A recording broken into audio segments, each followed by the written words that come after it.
disenchanted from several government programs, especially this of agriculture. Now the youth have risen to this development agenda, and government has provided about 5,000 chicks to the youth in Port Portal to allow them engage in agriculture as a startup for their development.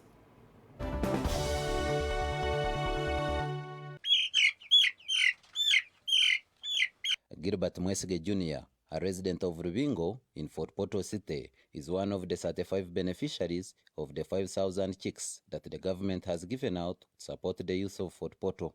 Right now, I feel so good because the government gave us chicks, and I had never got anything from the government. Mwesige reveals his project plan upon getting capital that would in turn transform him and get out of poverty. So that is the capital actually, because I'm having 150 chicks. I'm going to sell them like in March.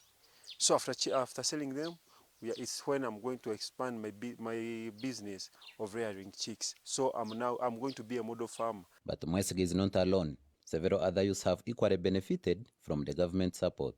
We expect after selling these chicks, we are going to buy such that we keep in business, because this was a seed capital. Ntwetaga enu hatu gifole business kaitu abakazi na abasaija abeke batine milimo. Of course nyombe ntine milimo. We have been in the village doing nothing. We've been idle.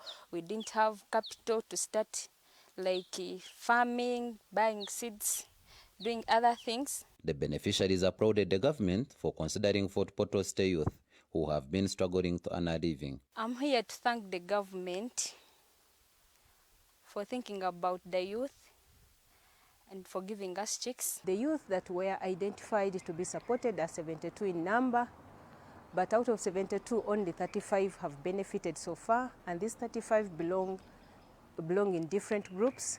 The Fort Portal State Woman Member of Parliament, Irene Rinda Mugisha, says beneficiaries have been trained and supported with vaccines. Personally, as a Member of Parliament, what I've done, I have procured the vaccines for these chicks so that they are able to be vaccinated. Right now these chicks are 3 weeks old and they have already been vaccinated. I've also identified among the 35 youth who do not have the capacity to feed these chicks, I've also provided them with the chicken feeds so that it is able to boost their project. Unfortunately, some missed out on the government offer that would enable them start up their businesses without excuses. I was among the people who were trained on how chicks and everything is supposed to be done as expected, and but I was not among the persons who got these chicks. I clearly understand the government programs, and I'm so sure that we are likely to receive these chicks in the second batch, as explained to us by the responsible people. Julius Nabmanya, this is my story.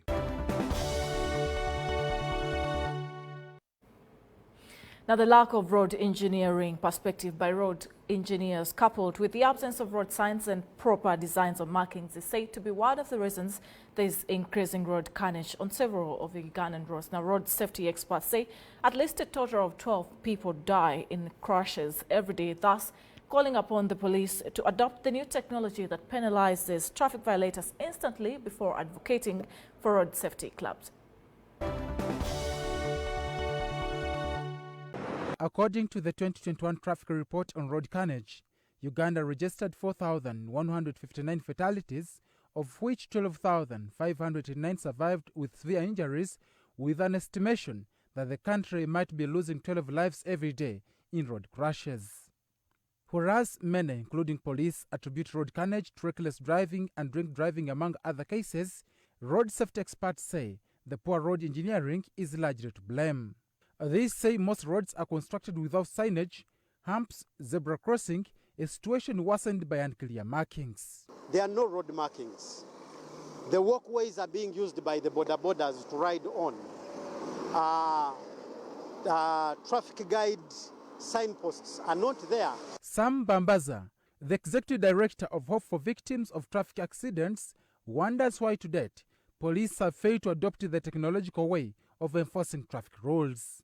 These recommend reprimand of culprits other than fines. We need to use technology. If we are using the speed radars, we need also to ensure that we enhance investigation, and those culprits, those traffic offenders, instead of charging them money under the express penalty, they should be taken to the courts of law. That's when they can be able to learn lessons. Several school-going children have lost lives as they attempt to cross the roads. These advocate for safer school zones and want road safety clubs to be introduced in schools to produce responsible citizens. Where we can build road safety clubs in schools and be able to start constructive engagements from a very young age within the school system. These also advocate for increased budgets on road safety campaigns, but also track the black spots. We need to have national road safety campaigns that are cuts across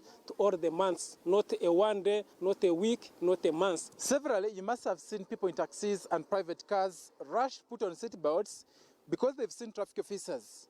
This is not any different with border riders when it comes to putting on helmets. But then, remember, this is your life. So police probably has to sensitize people to understand why it is important to put on a helmet and why it is important to have a seatbelt on.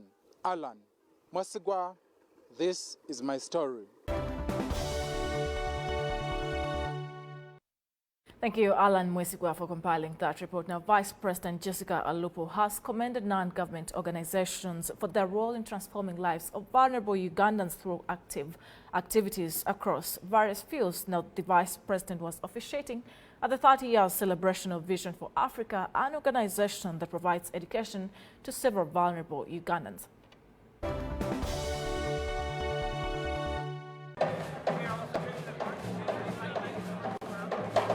I'm happy to learn today how Fields of Life addresses barriers to enrollment, retention, and completion at the different levels of education cycles for our children.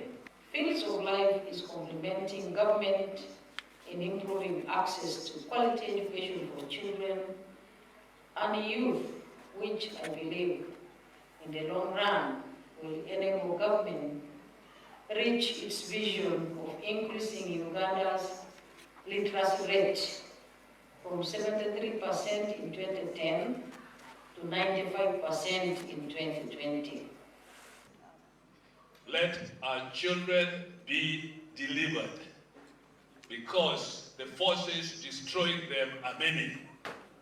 And unless we defend them, like the mother of Moses defended her son, the sword of enemies are cutting our children. But because we have stood up, the Lord will spare our children.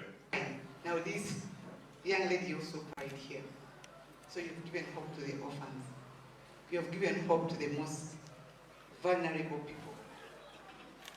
You have given hope to the girl child in this country. Amidst all challenges, when I look at the 150,000 learners, Excellency, I want to request you, your indulgence, to have a medal for such founders who are changing the lives of Ugandans. They are celebrating the opportunity to be able to change lives, transform communities, and give hope to the people at the grassroots level. We've also been able to increase access to clean and safe water in over 27 districts.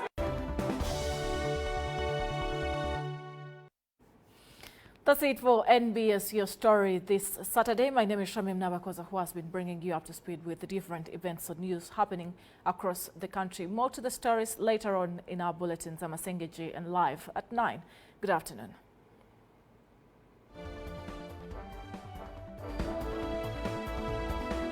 NBS Your Story.